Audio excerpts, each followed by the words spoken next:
शांती. आज आहे 24/10/2025 ची मुरली. महावाक्य आहे, गोड मुलांनो, बाबा आले आहेत तुम्हाला घरचा रस्ता सांगण्यासाठी.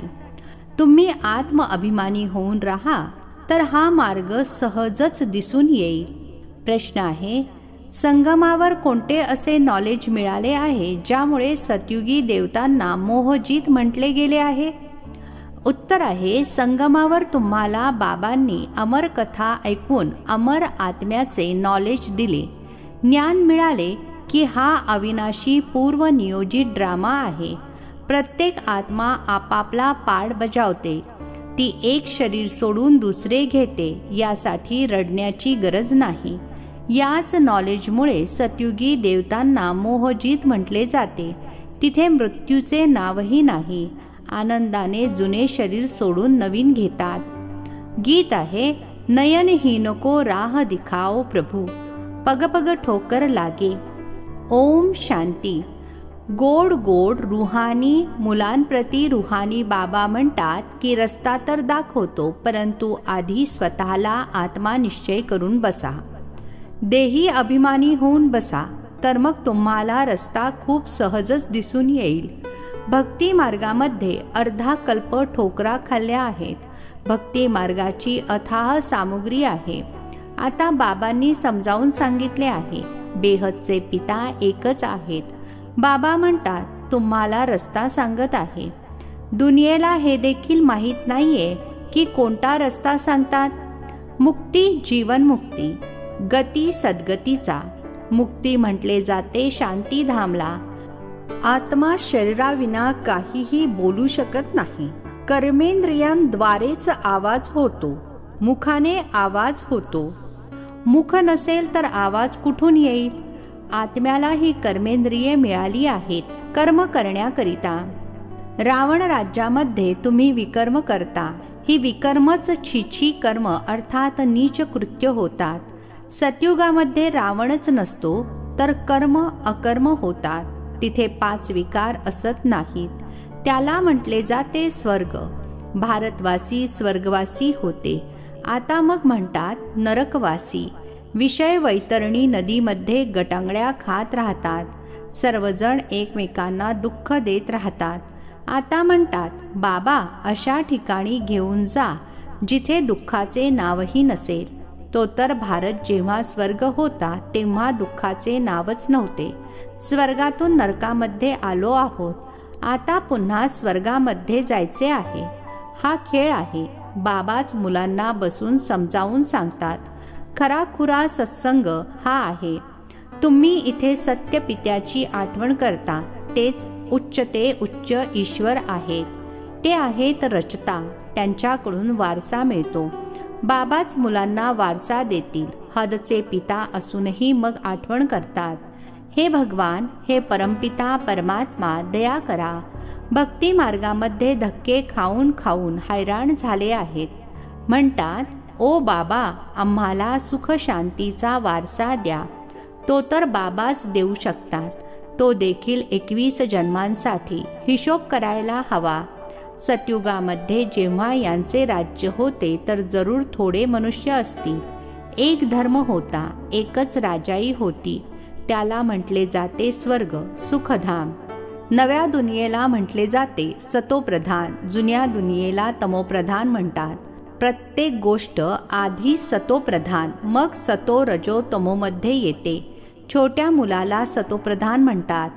छोट्या मुलाला महात्म्यापेक्षाही श्रेष्ठ म्हटले जाते. महात्मे तर जन्म घेऊन मग मोठे होऊन विकारांचा अनुभव करून घरदार सोडून पळून जातात.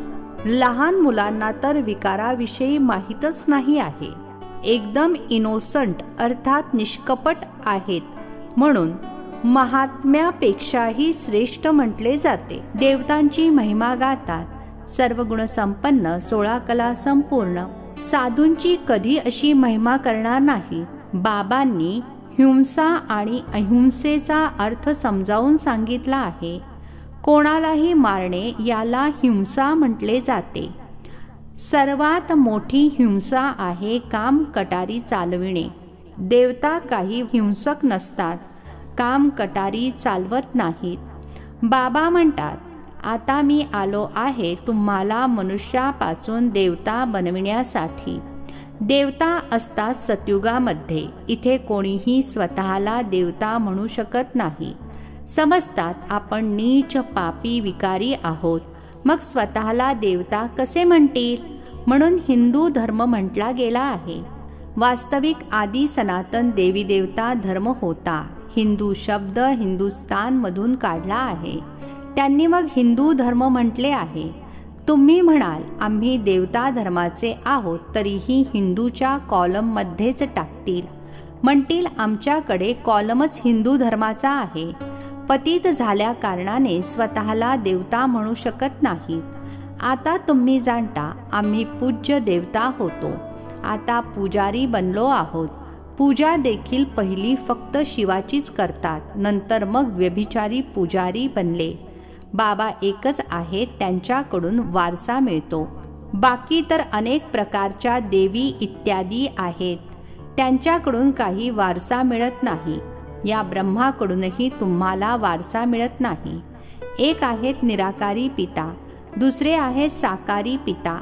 साकारी पिता असूनही हे भगवान हे परमपिता असे म्हणत राहतात. लौकिक पित्याला असे म्हणणार नाहीत, तर वारसा पित्याकडून मिळतो. पती आणि पत्नी हाफ पार्टनर असतात, तर त्यांना अर्धा हिस्सा मिळाला पाहिजे.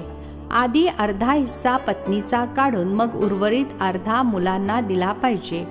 परंतु आजकाल तर मुलांनाच सर्व धन देऊन टाकतात. काही जणांचा मोह खूप असतो. समजतात आम्ही मेल्यावर मुलांचाच हक्क असेल. आजकालची मुले तर वडील गेल्यानंतर आईला विचारत देखील नाहीत. कोणी मातृस्नेही असतात, कोणी तर मातृद्रोही असतात. आजकाल जास्त करून मातृद्रोही असतात. सगळे पैसे उडवून टाकतात. काही धर्माची मुले अर्थात दत्तक मुले देखील अशी निघतात जी खूप त्रास देतात. आता मुलांनी गाणे ऐकले, म्हणतात बाबा आम्हाला सुखाचा रस्ता सांगा. जिथे चैन अर्थात शांती असेल. रावण राज्यामध्ये तर सुख असू शकत नाही. भक्ती मार्गामध्ये तर एवढे सुद्धा समजत नाहीत की शिव वेगळा आहे, शंकर वेगळा आहे. बस डोके टेकवत रहा, शास्त्रे वाचत रहा. अच्छा, याच्याने काय मिळेल? काहीच माहीत नाही. सर्वांसाठी शांती आणि सुखाचा दाता तर एक बाबाच आहेत. सतयुगामध्ये सुखही आहे तर शांती देखील आहे. भारतामध्ये सुख शांती होती, आता नाही आहे. म्हणून भक्ती करत दारोदार भटकत राहतात. आता तुम्ही जाणता शांतीधाम सुखधाममध्ये घेऊन जाणारे एक बाबाच आहेत. बाबा आम्ही फक्त तुमचीच आठवण करू, तुमच्याकडूनच वारसा घेऊ. बाबा म्हणतात देहासहित देहाच्या सर्व संबंधांना विसरून जायचे आहे. एका बाबांची आठवण करायची आहे. आत्म्याला इथेच पवित्र बनायचे आहे. आठवण केली नाही तर मग शिक्षा भोगाव्या लागतील. पद देखील भ्रष्ट होईल. म्हणून बाबा म्हणतात आठवणीची मेहनत करा. आत्म्यांना समजावून सांगतात. इतर कोणताही सत्संग इत्यादी असा नसेल जिथे असे म्हणतील की माझ्या रुहानी बाळांनो, हे आहे रुहानी ज्ञान, जे रुहानी बाबांकडूनच मुलांना मिळते. रूह अर्थात निराकार. शिव देखील निराकार आहेत ना. तुमची आत्मा देखील बिंदू आहे, अतिसूक्ष्म आहे. तिला कोणीही दिव्य दृष्टीशिवाय पाहू शकत नाही. दिव्य दृष्टी बाबाच देतात. भक्त बसून हनुमान, गणेश इत्यादींची पूजा करतात. आता त्यांचा साक्षात्कार कसा होईल? बाबा म्हणतात दिव्य दृष्टीदाता तर मीच आहे. जे खूप भक्ती करतात तर मग मीच त्यांना साक्षात्कार घडवतो. परंतु याने फायदा तर काहीच नाही. फक्त खुश होतात. पाप तर तरी देखील करतात. मिळत काहीच नाही. शिक्षणाशिवाय तुम्ही कोणी बनू थोडेच शकणार. देवता सर्वगुण संपन्न आहेत. तुम्ही देखील असेच बना ना. बाकी तर तो आहे सर्व भक्ती मार्गाचा साक्षात्कार. खरोखरचे श्रीकृष्णाकडून झोके घ्या. स्वर्गामध्ये त्याच्या सोबत राहा. ते तर अभ्यासावर आहे. जितके श्रीमतावर चालाल तितके उच्चपद प्राप्त कराल. श्रीमत भगवंताचे गायले गेले आहे. श्रीकृष्णाचे श्रीमत म्हणणार नाही. परमपिता परमात्म्याच्या श्रीमताद्वारे श्रीकृष्णाच्या आत्म्याने हे पद प्राप्त केले आहे. तुमची आत्मा देखील देवता धर्मामध्ये होती, अर्थात श्रीकृष्णाच्या घराण्यामध्ये होती. भारतवासियांना हे ठाऊक नाही आहे की राधे कृष्णाचे आपसामध्ये काय नाते होते. दोघेही वेगवेगळ्या राज्यातील होते. मग स्वयंवरानंतर लक्ष्मी नारायण बनतात. या सर्व गोष्टी बाबाच येऊन समजावून सांगतात. आता तुम्ही शिकताच मुळी स्वर्गाचे प्रिन्स प्रिन्सेस बनण्याकरिता. प्रिन्स प्रिन्सेसचे जेव्हा स्वयंवर होते तेव्हा मग नाव बदलते, तर बाबा मुलांना असे देवता बनवतात. जर बाबांच्या श्रीमतावर चालाल तर तुम्ही आहात मुखवंशावळी, ते आहेत कुखवंशावळी.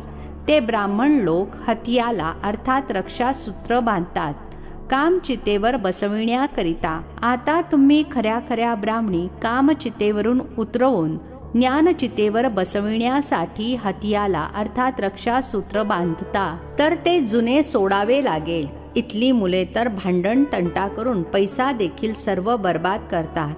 आजकाल दुनियेमध्ये खूप घाण आहे. सर्वात घाणेरडा आजार आहे चित्रपट.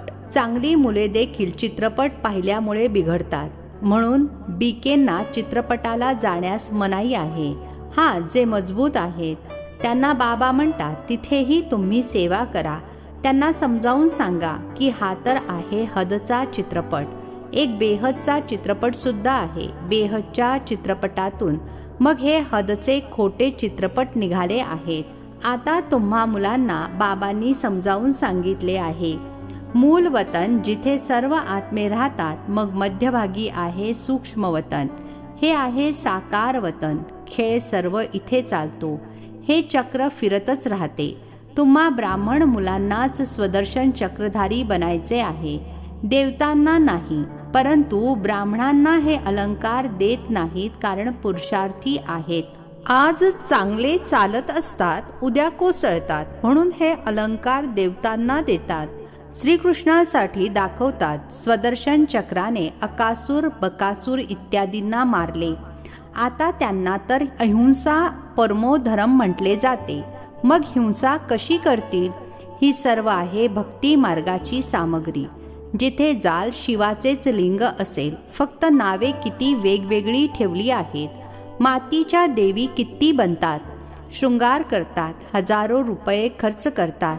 उत्पत्तीची मग पूजा करतील, पालना करून मग जाऊन बुडवतात, अर्थात पूजा अर्चा करून मग विसर्जित करतात. बाहुल्यांच्या पूजेसाठी किती खर्च करतात, मिळाले तर काहीच नाही. बाबा म्हणतात ही सर्व पैसे बर्बाद करणारी भक्ती आहे. शिडी उतरतच आले आहेत. बाबा येतात तेव्हा सर्वांची चढती कला होते. सर्वांना शांतीधाम सुखधाम मध्ये घेऊन जातात. पैसे बर्बाद करण्याचा प्रश्नच नाही. मग भक्ती मार्गामध्ये तुम्ही पैसे बर्बाद करता करता इनसॉल्वंट अर्थात पतित बनला आहात. सॉल्वंट आणि इनसॉल्वंट अर्थात पवित्र आणि पतित बनण्याची कथा बाबा बसून समजावून सांगतात. तुम्ही या लक्ष्मीनारायणाच्या डिनायस्टीचे अर्थात घराण्याचे होता ना. आता तुम्हाला नरापासून नारायण बनण्याची शिकवण बाबा देत आहेत. ते लोक तिजरीची कथा अमर कथा ऐकवतात. आहे सर्व खोटी. तिजरीची कथा तर ही आहे ज्याद्वारे आत्म्याचा ज्ञानाचा तिसरा नेत्र उघडतो. संपूर्ण चक्र बुद्धीमध्ये येते. तुम्हाला ज्ञानाचा तिसरा नेत्र मिळत आहे. अमर कथा देखील ऐकत आहात. अमर बाबा तुम्हाला कथा ऐकवत आहेत. अमरपुरीचा मालक बनवतात. तिथे तुम्हाला कधीही मृत्यूचा सामना करावा लागत नाही. इथे तर लोकांना काळाची अर्थात मृत्यूची किती भीती वाटते. तिथे घाबरण्याची रडण्याची गरज नाही. आनंदाने जुने शरीर सोडून नवीन घेतात. इथे माणसे किती रडतात. ही आहेच रडण्याची दुनिया. बाबा म्हणतात हा तर पूर्वनियोजित ड्रामा आहे. प्रत्येकजण आपापला पाड बजावत असतात. हे देवता मोहजित आहेत ना. इथे तर दुनियेमध्ये अनेक गुरु आहेत ज्यांची अनेक मते मिळतात. प्रत्येकाचे मत आपले आहे. एक संतोषी देवी देखील आहे जिची पूजा होते. आता संतोषी देवी तर सतयुगामध्ये असू शकतात. इथे कशा असू शकतील? सतयुगामध्ये देवता सदैव संतुष्ट असतात. इथे तर काही न काही आशा असते. तिथे कोणतीही आशा असत नाही. बाबा सर्वांना संतुष्ट करतात. तुम्ही पदमपती बनता. कोणतीही अप्राप्त वस्तू राहत नाही ज्याच्या प्राप्तीची चिंता वाटेल. तिथे चिंता असत नाही. बाबा म्हणतात सर्वांचा सद्गतीदाता तर मीच आहे. तुम्हा मुलांना 21 जन्मांसाठी आनंदच आनंद देतात. अशा बाबांची आठवण देखील केली पाहिजे. आठवणीनेच तुमची पापे भस्म होतील आणि तुम्ही सतोप्रधान बनाल. या समजून घेण्याच्या गोष्टी आहेत. जितके इतरांना जास्तीत जास्त समजावून सांगाल तितकी प्रजा बनत जाईल आणि उच्च पद प्राप्त कराल. ही काही साधू इत्यादीची कथा नाही आहे. स्वयं भगवान बसून यांच्या अर्थात ब्रह्मा बाबांच्या मुखाद्वारे समजावून सांगतात. आता तुम्ही संतुष्ट देवी देवता बनत आहात. आता तुम्हाला सदैव पवित्र राहण्याचे व्रत देखील ठेवले पाहिजे. कारण पावन दुनियेमध्ये जायचे आहे तर पतित बनायचे नाहीये. बाबांनी हे व्रत शिकवले आहे. लोकांनी मग अनेक प्रकारची व्रते बनवली आहेत. अच्छा, गोड गोड खूप खूप वर्षांनंतर भेटलेल्या मुलांप्रती मात पिता बापदादांची प्रेमपूर्वक आठवण आणि सुप्रभात.